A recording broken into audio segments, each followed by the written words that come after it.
नमस्ते दोस्तों, वेलकम जी, welcome everybody, welcome to the session. और आज हमारी रिविजनरी सीरीज़ का ये लास्ट लेक्चर है जिसका टॉपिक है वर्चुअल डिजिटल एसेट्स। बेटा, वर्चुअल डिजिटल एसेट्स अपने आप में कोई चैप्टर नहीं है। ये बेसिकली एक कंसेप्ट इंट्रोड्यूस हुआ बाय द फाइनेंस मिनिस्टर, जहाँ पे उन्होंने वर्चुअल डिजिटल एसेट्स नाम का एक एसेट के बारे में बात करी, जिसके सेल के प्रॉफिट के ऊपर टैक्स के बारे में बात करी। अब यहाँ पे पोजीशन ये है कि इसका जो टैक्स रेट है वो क्या है, वो मैंने आपके साथ डिस्कस करना है। क्या उसके टैक्स में से रिबेट मिलेगा नहीं मिलेगा, इसके बारे में मैंने आपके साथ डिस्कशन करना है। सरचार्ज लगेगा नहीं लगेगा, वो डिस्कशन करना है। वर्चुअल डिजिटल एसेट्स होते क्या हैं वो डिस्कस करना है। जो इनकम है वो इनकम कौन से चैप्टर में टैक्सेबल की जाएगी उसके बारे में डिस्कशन करना है। अब बहुत सारी बातें इससे रिलेट करती हैं जो कि अलग अलग चैप्टर से हैं। What I have done is कि मैंने वो सारी बातें एक जगह इकट्ठा करके आपको दे दिया और मैंने एक चैप्टर बना दिया वीडीए। मेरी समझ के हिसाब से मेरे अलावा पूरे हिंदुस्तान में और कोई ऐसा नहीं जिसने इस टॉपिक को इस डेप्थ में कवर किया हो और पूरा एक अलग चैप्टर बना के कवर किया हो। तो आइए जरा इस टॉपिक को हम लोग फटाफट स्टार्ट कर देते हैं, जिसका नाम है वर्चुअल डिजिटल एसेट्स या फिर इन शॉर्ट वीडीए। वीडीए के टॉपिक में हम लोग जो सेक्शंस सीखने वाले हैं, कवर करने वाले हैं, वो है डेफिनेशन का सेक्शन 2 क्लॉज 47A, जहाँ पे वीडियो को डिफाइन किया गया। सेक्शन 115 BBH, जहाँ पे वीडीए के टैक्स रेट्स के बारे में बात किया गया। और सेक्शन 194S है जहाँ पे वीडीए के टीडीएस के बारे में बात किया गया। तो ये 3 मेन सेक्शन रहेंगे और इसके अलावा बाकी की कुछ और बातें भी हम लोग डिस्कस करेंगे। मैंने आपको एक बैकग्राउंड दिया हुआ है जिसकी अब कोई ज़रूरत नहीं है, हम सीधा अपने टॉपिक पे आ जाते हैं वीडियो पे। जो वीडीए है, वर्चुअल डिजिटल एसेट्स है, इसकी डेफिनेशन दी गई है सेक्शन 2 सब सेक्शन 47A और यू में से एज क्लॉज ए। हालांकि ये जो डेफिनेशन है उसमें मीन्स वर्ड यूज़ किया गया है, ये एग्जॉस्टिव डेफिनेशन है, लेकिन मेरे को ऐसा लगता है कि विद पैसेज ऑफ टाइम ये वाली डेफिनेशन में बहुत चेंज, बहुत बदलाव आएगा ही आएगा। एक्सपैंड होती जाएगी ये डेफिनेशन और बढ़ती जाएगी, एक्सपैंड होती जाएगी। जो वर्चुअल डिजिटल एसेट्स है इसकी डेफिनेशन में ये लिखा गया कि किसी भी प्रकार की कोई इंफॉर्मेशन, किसी भी प्रकार का कोई कोड, कोई नंबर, कोई टोकन जो कि एक क्रिप्टोग्राफिक मीन्स के द्वारा जनरेट किया जाए, बनाया जाए और उसका कोई डिजिटल रिप्रेजेंटेशन हो और जिसको आप कंसिडरेशन के तौर पे एक्सचेंज कर सकते हो, तो फिर उस digital information, code, number, token को हम वीडीए का नाम देंगे। इसके साथ में इन्होंने ये भी कहा था कि जो हमारे नॉन फंजिबल टोकन्स हैं, एनएफटीज जो हैं, उनको भी वीडियो की कैटेगरी में कवर किया जाएगा। इसके साथ साथ में कुछ नोटिफिकेशंस के द्वारा अगर सरकार चाहे तो वो नोटिफाई कर सकती है कि साहब इन एसेट्स को भी वीडीए की कैटेगरी में शामिल किया जाएगा। और ये सेक्शन जब इंट्रोड्यूस हुआ तो उसके बाद जून 2022 में एक नोटिफिकेशन आया जिसके अंदर उन्होंने ये कहा कि कुछ एसेट्स को हम लोग वीडियो की कैटेगरी में इंक्लूड नहीं करेंगे, शामिल नहीं करेंगे। किस किस को वीडियो की कैटेगरी में शामिल नहीं करेंगे, वो है गिफ्ट कार्ड्स। अमेजोन पे गिफ्ट कार्ड्स मिलते हैं, उनके बारे में बात कर रहे हैं, या गिफ्ट वाउचर्स कह सकते हैं, या फिर किसी भी प्रकार के कोई मैनेज पॉइंट्स, कई बार credit cards and debit cards को यूज़ करने पे पॉइंट्स मिलते हैं, रिवॉर्ड पॉइंट्स मिलते हैं, या फिर अगर आपके पास किसी वेबसाइट का सब्सक्रिप्शन है उसके बारे में बात कर रहे हैं। एक बहुत उम्दा वेबसाइट है टैक्समैन, तो मैंने टैक्समैन का सब्सक्रिप्शन लिया हुआ है और टैक्समैन का जो सब्सक्रिप्शन है उसको यूज़ करके मैं बहुत सारे टैक्स के टॉपिक्स के ऊपर पढ़ाई करता रहता हूँ, रिसर्च करता रहता हूँ। इसी प्रकार से और भी बहुत सारे प्लेटफॉर्म्स हैं जिसको आप सब्सक्राइब करके, पैसा पे करके सब्सक्राइब करके आप उसके अंदर कुछ नॉलेज इनहेंसिंग कंटेंट को यूज़ कर सकते हैं। वो सारे सब्सक्रिप्शन मॉडल्स के बारे में बात हो रही है। तो ये कोई वेबसाइट हो सकता है, ये कोई प्लेटफॉर्म हो सकता है, ये कोई मोबाइल एप्लीकेशन भी हो सकता है। जब हम लोग वीडीए के बारे में बात करें तो वीडीए से रिलेटेड सेक्शन है सेक्शन 115 BBH, जिसके अंदर टैक्स रेट्स की बात होती है। ये जो सेक्शन है ये सेक्शन हमें सिर्फ ये बताता है कि आपने वीडियो की इनकम को कैलकुलेट कैसे करना है, कंप्यूट कैसे करना है। लेकिन ये सेक्शन आपको ये नहीं बताता कि वो जो वीडियो की इनकम है वो कौन से हेड में टैक्सेबल होगी। तो अब कौन से हेड में टैक्सेबल होगी वो हमें खुद सीखना होगा, आइडेंटिफाई करना होगा। क्या उस वीडियो की इनकम को बिजनेस इनकम के तौर पर टैक्सेबल करें, या कैपिटल गेन्स में टैक्सेबल करें, या इनकम फ्रॉम अदर सोर्सेज में टैक्सेबल करें, ये चीज़ हमें खुद सीखनी होगी। मैंने आपको ये बात सिखाई थी कि बैलेंस शीट का एक पर्टिकुलर फॉर्मेट होता है जिसके अंदर एसेट्स साइड पे एक पर्टिकुलर फॉर्मेट में आपको अपने सारे एसेट्स लिखने होते हैं, जिसको याद करने का तरीका है बड़ा आसान सा। Father is calling lovely mother personally, ये चीज़ मैंने आपको सिखाई थी। अगर कोई भी बैलेंस शीट अगर आप देखें और उसके अंदर जो वीडियोज हैं वो अगर करंट एसेट्स के सामने दिखाई दे रहे हैं तो इसका मतलब वो आपके लिए क्या है, वो आपके लिए इन्वेंट्री है, मतलब उस व्यक्ति के लिए इन्वेंट्री है जिसकी ये बैलेंस शीट है। लेकिन मान लीजिए अगर वीडियोस को आपने इन्वेस्टमेंट्स के सामने देखा है तो इसका मतलब उस व्यक्ति के लिए जिसकी ये बैलेंस शीट है, उस व्यक्ति के लिए वीडियोस इन्वेस्टमेंट्स हैं, ना कि इन्वेंट्री है, ना कि स्टॉक है। इन्वेस्टमेंट्स का मतलब अभी उसके लिए कैपिटल एसेट की कैटेगरी में आ गया। यही सारी चीज़ें मैंने आपको यहाँ पे लिख के दी हुई है कि जो वीडियोस हैं वो वीडियोस बिजनेस एंड प्रोफेशन के हेड में आएगा, उसकी इनकम बिजनेस एंड प्रोफेशन के हेड में आएगा।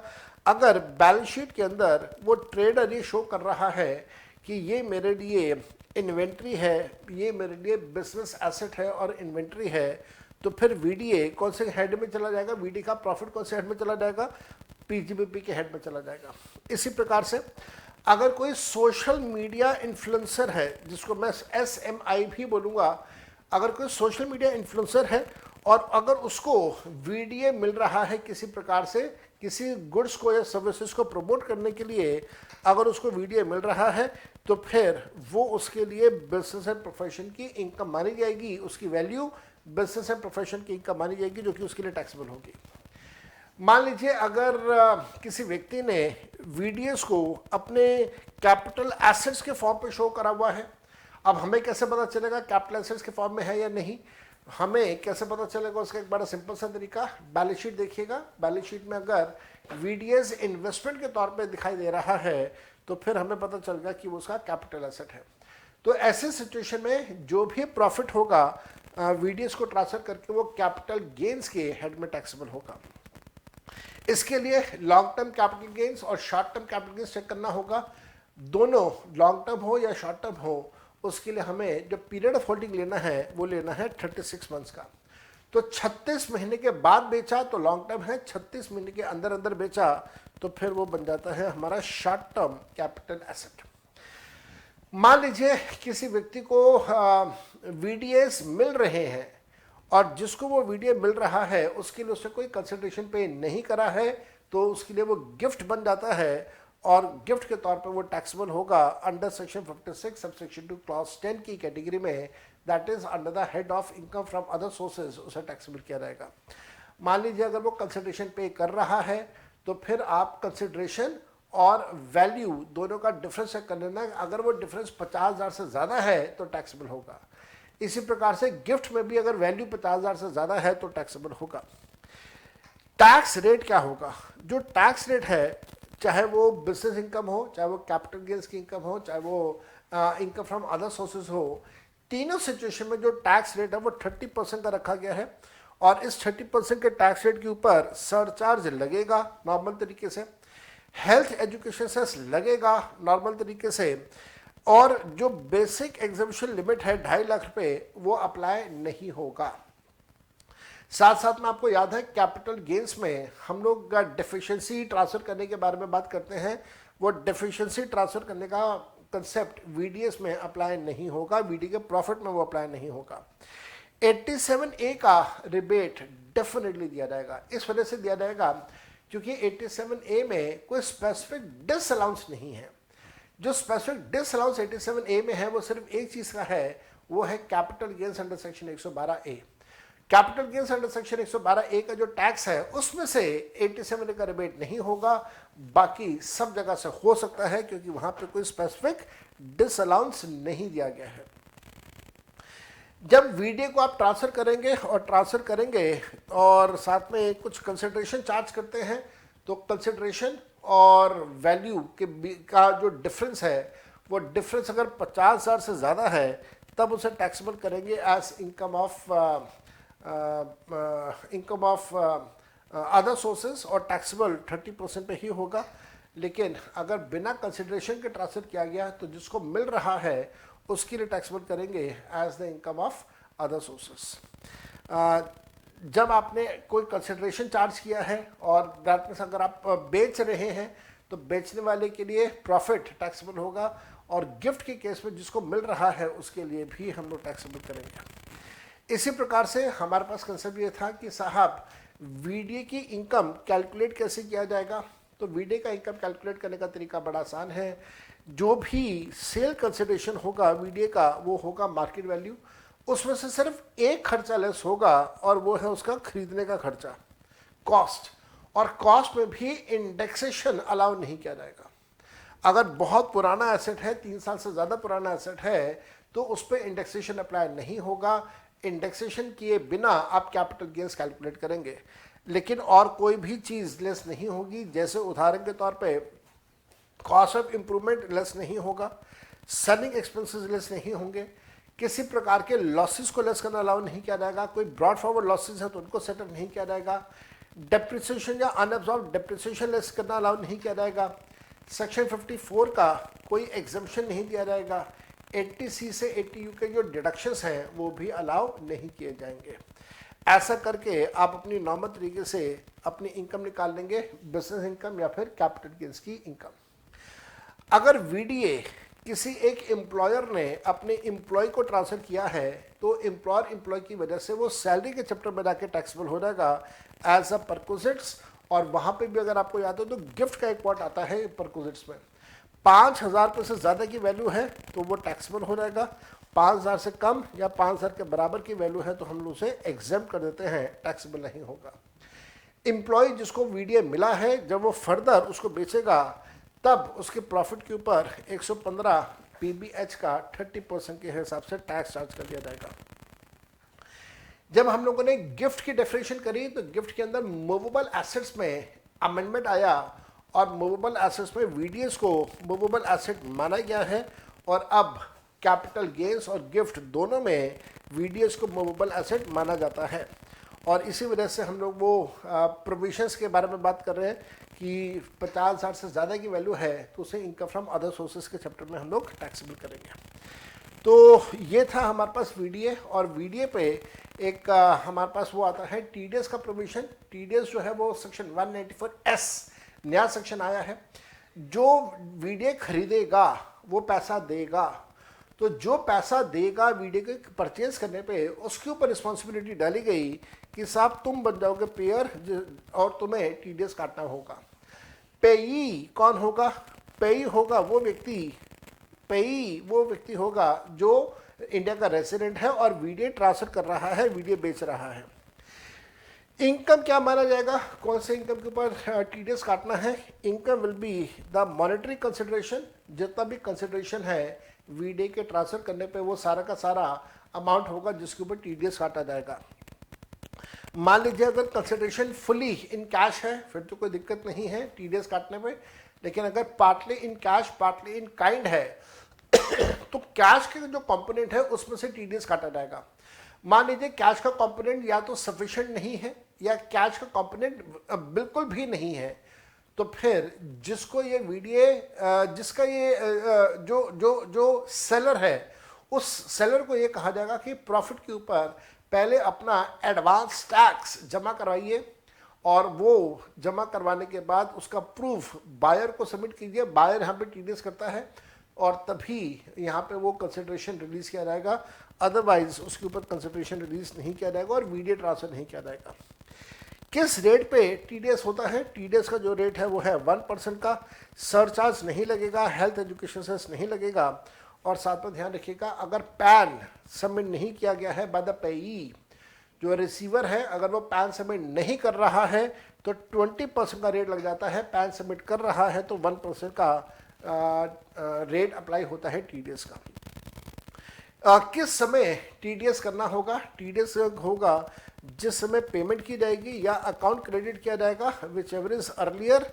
ये वाली बातें बहुत बार डिस्कस कर चुके हैं। क्या कोई एग्जामिशन लिमिट है? Answer is yes, exemption limit है। एग्जामिशन लिमिट कितनी है वो आपको ध्यान से करना होगा।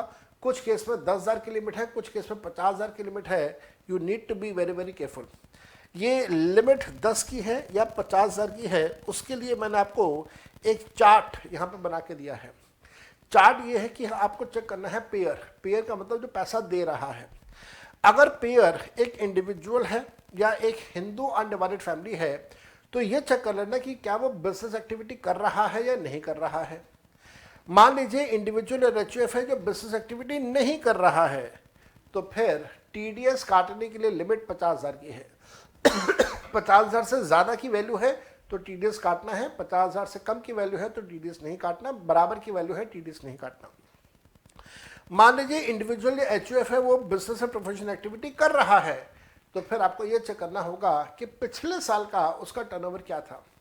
क्या पिछले साल का टर्नओवर बिजनेस के केस में 100 लाख से ज़्यादा और प्रोफेशनल के केस में 50 लाख से ज़्यादा है?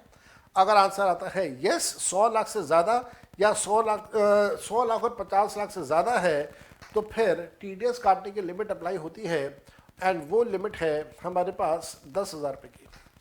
लेकिन मान लीजिए अगर 100 लाख और 50 लाख से कम का टर्नओवर है पिछले साल का, प्रीसीडिंग ईयर का, तो वहाँ पे फिर टीडीएस काटने के लिए लिमिट अप्लाई हो जाती है 50,000 रुपये की।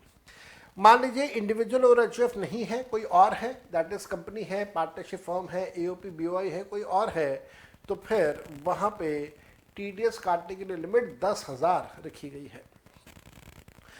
अगर एक ही ट्रांजैक्शन के ऊपर मल्टीपल सेक्शन अप्लाई हो रहे हैं, जैसे मान लीजिए 194O लग रहा है, 194Q लग रहा है, जो कि गुड्स का और ई कॉमर्स ऑपरेटर का है। 194O is for e commerce and then Q is for goods.